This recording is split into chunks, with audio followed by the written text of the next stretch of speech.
이 세상에 돈이 나타난 순간부터 돈의 쓰임새는 다양하게 존재해왔습니다.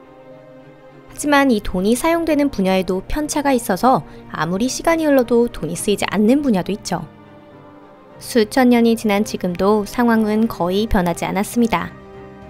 마치 복잡한 문제를 굳이 거론하고 있는 저희의 채널이 계속 변하지 않는 것과 같습니다. 안녕하세요, 여러분. 알고 계신 대로 여기는 토픽입니다. 인류는 아프리카 사막에 물을 공급하기 위한 돈은 갖고 있지 않지만 화성에서 물을 찾기 위한 돈은 가지고 있다 라는 표현, 혹시 어딘가에서 들어본 적이 있으실지도 모르겠는데요. 사실 부정하기 어려운 말이기도 합니다. 그럼 세상이 정말 그렇게 단순할까요? 사실 1,500달러의 국제 우주정거장을 만드는 것보다 그때까지 병원이 단 한 개도 없는 곳에 병원을 몇 채 짓는 쪽이 더 큰 의미가 있지는 않을까요? 이 문제에 대해 자세히 살펴보기 전에 이런 주제로 논의하는 것조차 어리석은 짓이라고 생각되었던 시대를 한번 생각해 보겠습니다. 그럼 시작해 볼게요.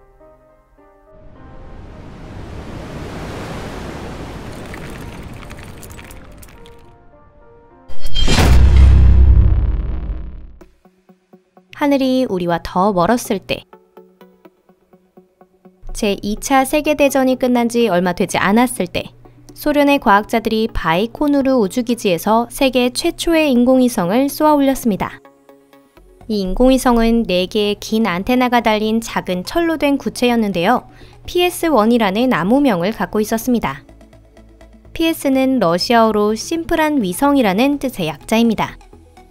1957년 10월, 소련에 사는 사람들에겐 아직 여권도 널리 퍼지지 않은 시절에 우주에는 세계 최초의 인공위성을 실은 R7형, 시리얼 번호 M110이라는 로켓이 발사되었습니다.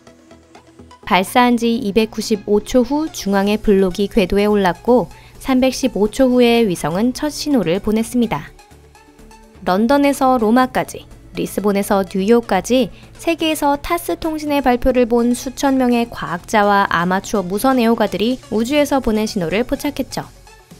인공위성은 92일 동안 활동하고 6천만 킬로미터를 비행했습니다.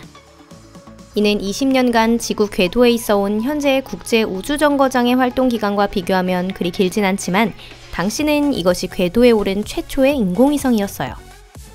이렇게 우주 개발이 시작되었습니다. 그리고 1961년에 세계 과학자들은 또 하나의 믿을 수 없는 위협을 이루게 되는데요. 바로 지구 궤도에 사람을 발사한 것이죠. 그 주인공은 소비에트 연방의 유리 가가린이었습니다. 이 소식을 듣게 된 소련 사람들은 자기 나라를 자랑스럽게 여겼고 어린이부터 어른까지 열광하며 난리가 났었습니다. 가가린은 곧바로 높은 정치인과 할리우드 배우를 누르고 세계에서 가장 유명한 스타가 되었죠. 그는 여러 나라에 초청되면서 소련 대표단의 일원으로서 전 세계를 여행하고 돌아왔습니다. 다만 그것은 단순한 선전과 자랑에 불과했고 인공위성이 인류에게 곧바로 이익을 가져온 것도 아니었지만 어쨌든 인류에게 있어서는 중요한 첫걸음이 되었다고 할 수 있죠. 당시 소련의 아이들은 모두 우주비행사가 되고 싶어 했으며 미국의 아이들은 달을 걷기를 꿈꿨습니다. 이후 달을 걸었던 닐 암스트롱이 바로 그런 소년 중 하나였죠. 세계 사람들은 우주 개발에 관한 기사와 논문을 미친 듯이 읽어댔습니다. 하지만 그 안에서 중요한 것은 우주인가 아니면 인류인가 라는 의문을 던지는 사람은 아무도 없었습니다. 이것은 말 그대로의 의미로 숨겨진 의미 따위는 아무것도 없습니다. 단 한 차례의 로켓 발사에도 엄청난 돈이 드는데요. 그리고 발사의 성공과 안전은 누구도 완전히 보증할 수 없습니다. 로켓이 폭발하기라도 하면 불탄 아폴로와 R7 로켓 파편과 함께 수백만 달러 혹은 수백만 루블이 하늘로 사라지게 되는 거죠. 또 발사가 성공했다고 하더라도 얻어진 성과와 예산이 과연 상응하는지에 대한 의문이 끊임없이 던져졌습니다. 결국 이를 통해 얻어진 지식은 나라의 힘이나 사람들의 생활에는 그 어떤 직접적인 영향도 미치지 못했지만 위대한 과학의 승리와 우주개발 경쟁의 시대에 이런 의견은 별로 드러나지 않았습니다.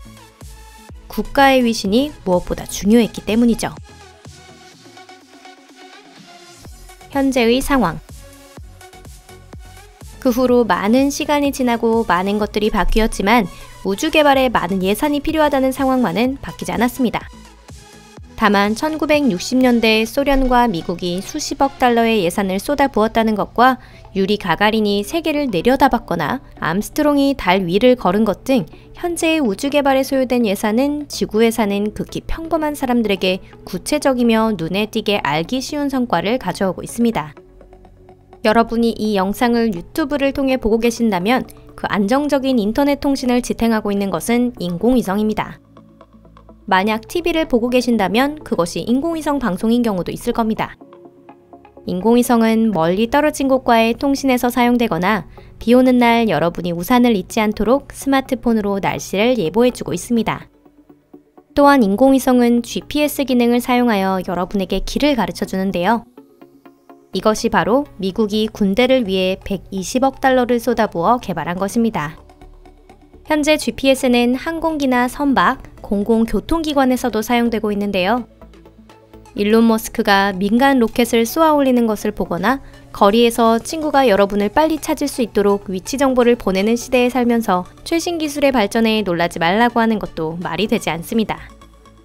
하지만 모든 일에는 양면이 있죠. 지금 여러분께서 이 영상을 보고 계신다면 여러분은 세계 인구의 60%보다 부유하다는 뜻입니다. 그리고 여러분이 영상을 보시면서 팝콘을 먹거나 환타를 마시고 계신다면 여러분은 식량과 물을 안정적으로 얻을 수 없는 10억 명의 사람들보다 더 행복한 것이랍니다. 이를 직접적으로 이해하는 것은 참 어려운 일이지만 그게 현실입니다. 아프리카의 아이들은 왜 화성에서 물을 찾아야 하는지 이해할 수 없을 것입니다. 그 아이들은 당장 오늘 저녁에 무엇을 먹을 수 있을지조차 알 수 없으니까요. 지구상에서 아직 해결되지 않은 문제를 보고 이런 의문을 가지는 사람도 있을 겁니다. 대체 우리는 우주에 무엇을 바라고 있는 걸까? 유언비어를 퍼뜨리지 않기 위해. 이런 생각들은 달콤한 칵테일처럼 감성적인 느낌이 있어서 다소 시야가 좁은 접근법처럼 보이기도 합니다. 아까 말씀드린 내용을 들은 사람 중에는 양손을 들고 세상에! 라고 외치는 사람도 있을 테고요. 어떤 사람들은 의심이 담긴 콧방귀를 뀌며 단순한 숫자에 감정을 추가한 궤변이라고 생각할 수도 있습니다. 그리고 아마 둘 다 옳은 것일 수도 있습니다. 이런 통계는 흔히 과장되기 쉬운데요. 고통받는 사람들의 수가 60억 명이라고 해도 전혀 이상하지 않습니다. 그러니 환상에 현혹되어서는 안 될 것입니다. 평범한 인간의 지성으로는 문제의 본질을 곧바로 이해하지 못하는 것이 흔한 일입니다. GPS 위성 하나 값으로 굶주린 가난한 많은 사람들에게 식사를 줄 수 있다고 하더라도 문제의 본질은 다른 것입니다. 단순히 우주인가 인류인가의 선택을 요구하는 것은 잘못된 유도이고 이는 잘못된 유언비어로 이어질 수도 있습니다. 인류에게 최대의 가치는 인간의 목숨에 있습니다.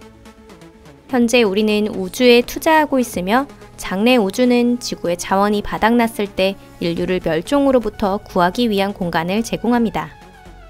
지구 최후의 날이 도래하는 것은 아직 멀었다고 생각할지도 모르지만 그것은 착각일 수도 있습니다. 우리 세대를 넘은 후손의 시대에는 식량을 둘러싼 비참한 싸움이 일어날지도 모른다는 예측도 있습니다. 즉, 다른 사람들을 구하기 위해 인류가 지금까지 쌓아온 것을 포기해야 한다고 말할 수는 없는 것입니다. 나사의 전체 예산을 빼앗아 수단인들을 부양하는 것도 잘못된 것이죠. 우주 개발은 당장에 구체적으로 눈에 보이는 성과를 낼 수는 없지만 긴 안목으로 보면 이 귀중한 에너지와 자원의 원천을 희생하는 것도 어리석은 짓일 것입니다. 오늘은 여기까지입니다. 마지막까지 시청해주셔서 감사합니다.